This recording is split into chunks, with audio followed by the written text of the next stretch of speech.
Welcome to the Ganesh stories. ವಿಡಿಯೋನ ಲಾಸ್ಟವರೆಗೂ ನೋಡಿ ಮತ್ತು ಲೈಕ್ ಶೇರ್ ಸಬ್ಸ್ಕ್ರೈಬ್ ಮಾಡ್ಕೊಳ್ಳಿ. ಸುಮಾರು ಜನ ಸಬ್ಸ್ಕ್ರೈಬ್ ಮಾಡದೆ ನೋಡ್ತೀರಾ.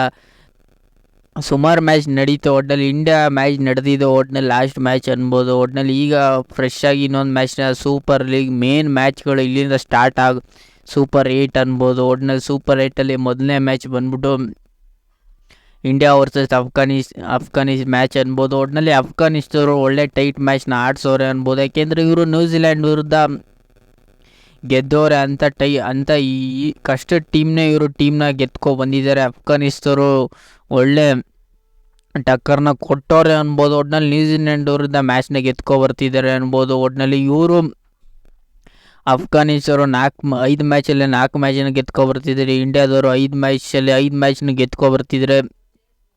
ಒಟ್ಟಿನಲ್ಲಿ ಮೇನ್ ಗುರು, ಒಟ್ಟಿನಲ್ಲಿ ಇಂಡಿಯಾ ನೆಕ್ಸ್ಟ್ ಲೆವೆಲ್ ಆಟನ ಆಡಬೇಕು. ಇಲ್ಲಿ ಮಿನಿಮಮ್ ಸ್ಕೋರ್ ಬಂದ್ಬಿಟ್ಟು 160 170 ಅನ್ಬೋದು. ಒಟ್ಟಿನಲ್ಲಿ ಟಾಸ್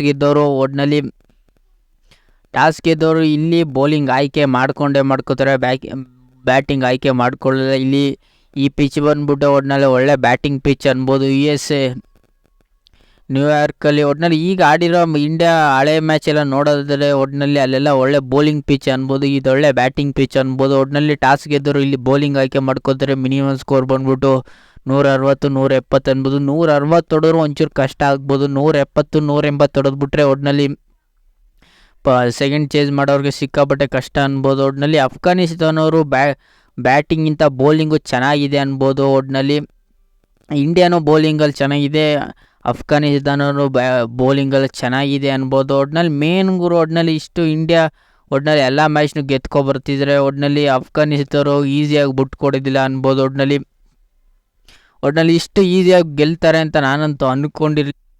ಒಟ್ಟಿನಲ್ಲಿ ಮೇನ್ ಗುರು ಇಲ್ಲಿ ಮಿನಿಮಮ್ ಸ್ಕೋರ್ ಬಂದ್ಬಿಟ್ಟು 160 170 ಆಗುತ್ತೆ. ಇಲ್ಲಿ ಸ್ಪೀಡಿಂಗ್ ಬೌಲಿಂಗ್ಗೆ ಸಿಕ್ಕಾಪಟ್ಟೆ ಅಡ್ವಾಂಟೇಜ್ ಇದೆ. ಸ್ಪಿನ್ನಿಂಗು ಚೆನ್ನಾಗಿದೆ ಅನ್ಬೋದು. ಒಟ್ಟಿನಲ್ಲಿ ಸ್ಪೀಡಿಂಗ್ ಬೌಲಿಂಗು 20% ಇದ್ದರೆ ಬ್ಯಾಟಿಂಗ್ಗೆ 80% ಅನ್ಬೋದು. ಸ್ಪಿನ್ನಿಂಗ್ಗೆ 30% ಅನ್ಬೋದು.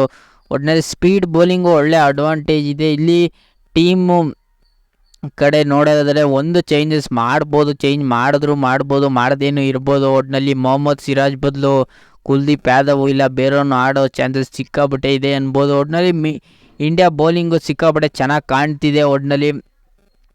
ಒಟ್ಟಿನಲ್ಲಿ ಇಷ್ಟು ಇಂಡಿಯಾ ಈಸಿಯಾಗಿ ಎಲ್ಲ ಮ್ಯಾಚ್ನು ಗೆದ್ಕೊ ಬರ್ತಿದ್ದಾರೆ. ಈ ಮ್ಯಾಚ್ನವರು ಸೋತು ಬಿಡ್ತಾರೆ ಅಂದರೆ ಒಟ್ಟಿನಲ್ಲಿ 99% ಸೋಲ್ಸೋದಿಲ್ಲ. ಯಾಕೆಂದರೆ ಅಫ್ಘಾನಿಸ್ತಾನವರು ಈ T20 ವರ್ಲ್ಡ್ ಕಪ್ ಅಂದಾಗೆಲ್ಲ ಮ್ಯಾಚ್ನ ಟೈಟಾಗಿ ಮಾಡಿಕೊಂಡು ಒಟ್ಟಿನಲ್ಲಿ ಇಂಡಿಯಾನ ಅಷ್ಟು ಈಸಿಯಾಗಿ ಬಿಟ್ಕೊಡೋದಿಲ್ಲ ಅನ್ಬೋದು. ಒಟ್ಟಿನಲ್ಲಿ ಇಲ್ಲಿ ಇಷ್ಟು ಈಸಿಯಾಗಿ ಇಂಡಿಯಾ ಬಿಟ್ಕೊಡೋದಿಲ್ಲ ಒಟ್ಟಿನಲ್ಲಿ ಅನ್ಬೋದು. ಒಟ್ಟಿನಲ್ಲಿ ಇಂಡಿಯಾ ಟೀಮಲ್ಲಿ ಯಾರು ಇರ್ತಾರೆ ಅಂದರೆ ರೋಹಿತ್ ಶರ್ಮಾ, ವಿರಾಟ್ ಕೊಹ್ಲಿ ಓಪನರ್ ಆಗಿ ಮಾಡ್ತಾರೆ ಅನ್ಬೋದು. ಒಟ್ಟಿನಲ್ಲಿ ವಿರಾಟ್ ಕೊಹ್ಲಿ ಒಂದು 4 ಮ್ಯಾಚಿಂದನೂ ಚೆನ್ನಾಗಿ ಆಡಿಲ್ಲ ಅನ್ಬೋದು. ಅಟ್ಲೀಸ್ಟ್ ಒಂದು ಕ್ಯಾಮ್ ಇನ್ನಿಂಗ್ಸ್ ಆರು ಆಡಲಿ ಅನ್ಕೋಬೇಕು. ಒಟ್ಟಿನಲ್ಲಿ ರಿಷಬ್ ಪಂತ್, ಸೂರ್ಯಕುಮಾರ್ ಯಾದವ್, ಶಿವಮ್ ದುಬೆ ಒಂದು ಲೆವೆಲ್ ಚೆನ್ನಾಗಿ ಆಡ್ತವ್ರೆ. ಹಾರ್ದಿಕ್ ಪಾಂಡ್ಯ ಆಲ್ರೌಂಡರ್ ಆಟನ ಆಡ್ತವ್ರೆ ಅನ್ಬೋದು. ರವೀಂದ್ರ ಜಡೇಜನೂ ಅಷ್ಟೇ. ಅಕ್ಷಯ್ ಪಟೇಲು ಒಟ್ಟಿನಲ್ಲಿ ಚೆನ್ನಾಗಿ ಆಡ್ತವ್ರೆ. ಒಟ್ಟಿನಲ್ಲಿ ನನ್ನ ಪ್ರಕಾರ ಮೊಹಮ್ಮದ್ ಸಿರಾಜ್ ಜಾಗಕ್ಕೆ ಒಟ್ಟಿನಲ್ಲಿ ಕುಲ್ದೀಪ್ ಯಾದವ್ ಇಲ್ಲ ಮೊಹಮ್ಮದ್ ಸಿರಾಜ್ನೇ ತರ್ಬೋದು ಅನ್ಬೋದು. ಒಂದು ಚೇಂಜಸ್ ಅವ್ರು ಇದ್ದೇ ಇರುತ್ತೆ ಅನ್ಬೋದು. ಒಟ್ಟಿನಲ್ಲಿ ಜಸ್ಪ್ರೀತ್ ಬೂಮ್ರಾ, ಹರ್ಷಿತ್ ಸಿಂಗ್ನ ಒಟ್ಟಿನಲ್ಲಿ ಪವರ್ ಪ್ಲೇ ಒಳ್ಳೆ ಬೌಲಿಂಗ್ ಮಾಡಿ ವಿಕೆಟ್ ತೆಗಿಯೋ ಚಾನ್ಸಸ್ ಸಿಕ್ಕಾಬಟ್ಟೆ ಇದೆ ಅನ್ಬೋದು. ಒಟ್ಟಿನಲ್ಲಿ ಮೇನ್ ಗುರು, ಒಟ್ಟಿನಲ್ಲಿ ಇಂಡಿಯಾ ಸೇಮ್ 99% ಸೇಮ್ ಟೀಮೇ ಇರುತ್ತೆ ಅಂತ ಅಪ್ಡೇಟ್ ಸಿಕ್ಕಾಬಟ್ಟೆ ಬಂದಿದೆ ಅನ್ಬೋದು. ಏನಾದ್ರು ಮಾಡಿದ್ರೆ ಒಂದು ಚೇಂಜಸ್ ಮಾಡೋ ಚಾನ್ಸಸ್ ಇದೆ, ಒಂದು ಸ್ಪಿನ್ನಿಂಗ್ ಅಟ್ಯಾಕ್ ತರೋ ಚಾನ್ಸಸ್ ಇದೆ ಅನ್ಬೋದು. ಯಾಕೆಂದರೆ ಇಲ್ಲಿ ಸಿಕ್ಕಾಬಟ್ಟೆ ಸ್ಪಿನ್ನಿಂಗ್ಗೆ ಸಿಕ್ಕಾಬಟ್ಟೆ ಚೆನ್ನಾಗಿದೆ ಅನ್ಬೋದು ಪಿಚ್ಚು. ಒಟ್ಟಿನಲ್ಲಿ ಒಳ್ಳೆ ಬ್ಯಾಟಿಂಗ್ ಪಿಚ್ ಅನ್ಬೋದು. ಒಟ್ಟಿನಲ್ಲಿ ಅಫ್ಘಾನಿಸ್ ಟೀಮಲ್ಲಿ ಮೇನ್ ಕ್ಯಾಪ್ಟನ್ ಆಗಿ ರಶೀದ್ ಖಾನ್ ಇರ್ತಾನೆ ಅನ್ಬೋದು. ಏನಂತ ಚೇಂಜಸ್ ಇರಲ್ಲ. ಒಟ್ಟಿನಲ್ಲಿ ಮೇನ್ ಗುರು, ಒಟ್ಟಿನಲ್ಲಿ ಅಫ್ಘಾನಿಸ್ ಟೀಮಲ್ಲಿ ಸಿಕ್ಕಾಬಟ್ಟೆ ಬೌಲಿಂಗ್ ಚೆನ್ನಾಗಿದೆ, ಬ್ಯಾಟಿಂಗ್ ಅಂತ ಹೇಳ್ಕೊಳ್ಳೋ ಬ್ಯಾಟಿಂಗ್ ಇಲ್ಲ ಅಂದರೂ ಬೌಲಿಂಗ್ ತುಂಬ ಚೆನ್ನಾಗಿದೆ ಅನ್ಬೋದು. ಒಟ್ಟಿನಲ್ಲಿ ಇಂಡಿಯಾ ಚೆನ್ನಾಗಿ ಬ್ಯಾಟಿಂಗು ಬೌಲಿಂಗು ಎರಡು ಕಡೆ ಚೆನ್ನಾಗಿದೆ ಅನ್ಬೋದು. ಒಟ್ಟಿನಲ್ಲಿ ಟಾಪ್ ಆರ್ಡಲ್ಲಿ ವಿರಾಟ್ ಕೊಹ್ಲಿ ಒಂಚೂರು ಚೆನ್ನಾಗಿ ಬ್ಯಾಟಿಂಗ್ ಚೆನ್ನಾಗಿ ಆಡಬೇಕು. ಒಟ್ಟಿನಲ್ಲಿ ಒಂದು ಕ್ಯಾಮೆ ಇನ್ನಿಂಗ್ಸ್ ಆರು ಹೊಡಿಬೇಕು. ಅಟ್ಲೀಸ್ಟ್ ಒಂದು 50 ಒಂದು 13 ಹೊಡಿಬೇಕು. 0 ಆಗಾರು ಔಟ್ ಆಗಬಾರ್ದು ಅನ್ಬೇಕು. ಒಟ್ಟಿನಲ್ಲಿ ಇಂಡಿಯಾ ಇಷ್ಟು ಈಸಿಯಾಗಿ ಬಿಟ್ಕೊಡೋದಿಲ್ಲ. ಅಫ್ಘಾನಿಸ್ತಾನವರು ಗೆಲ್ಲೋ ಪರ್ಸೆಂಟ್ ಬಂದ್ಬಿಟ್ಟು 76 ಅನ್ಬೋದು. ಇಂಡಿಯಾದವರು 55 ಅನ್ಬೋದು. ಒಟ್ಟಿನಲ್ಲಿ ಇಷ್ಟು ಈಸಿಯಾಗಿ ಅಫ್ಘಾನಿಸ್ತಾನವರು ಬಿಟ್ಕೊಡೋದಿಲ್ಲ. ಒಟ್ಟಿನಲ್ಲಿ ಟಾಸ್ ಗೆದ್ದವರು ಇಲ್ಲಿ ಸಿಕ್ಕಾಪಟ್ಟೆ ಮ್ಯಾಟ್ರ್ ಆಗುತ್ತೆ ಅನ್ಬೋದು. ಇಲ್ಲಿ ಟೋಟಲಾಗಿ ಇವ್ರು ಆಡಿರೋದು ನೋಡೋದಾದರೆ ಒಟ್ಟಿನಲ್ಲಿ 8 ಮ್ಯಾಚಲ್ಲಿ ಈ ಇಂಡಿಯಾ 7 ಗೆದ್ದಿದ್ರೆ ಅಫ್ಘಾನಿಸ್ತಾನವರು 1 ಮ್ಯಾಚನ್ನ ಡ್ರಾ ಮಾಡ್ಕೊಂಡಿದ್ದಾರೆ ಅನ್ಬೋದು. ಒಟ್ಟಿನಲ್ಲಿ ಈ ಅಫ್ಘಾನಿಸ್ತಾನರು ಎಂಥ ಸಿಚುವೇಶನ್ ಇದ್ದರೂ ಅಷ್ಟು ಈಸಿಯಾಗಿ ಬಿಟ್ಕೊಡೋದಿಲ್ಲ. ಒಟ್ಟಿನಲ್ಲಿ ಫಸ್ಟ್ ಬ್ಯಾಟಿಂಗ್ ಆಡೋರಿಗೆ ಈಸಿ ಆಗುತ್ತೆ, ಸೆಕೆಂಡ್ ಬ್ಯಾಟಿಂಗ್ ಆಡೋರಿಗೆ ಸಿಕ್ಕಾಪಟ್ಟೆ ಕಷ್ಟ ಆಗುತ್ತೆ ಅನ್ಬೋದು.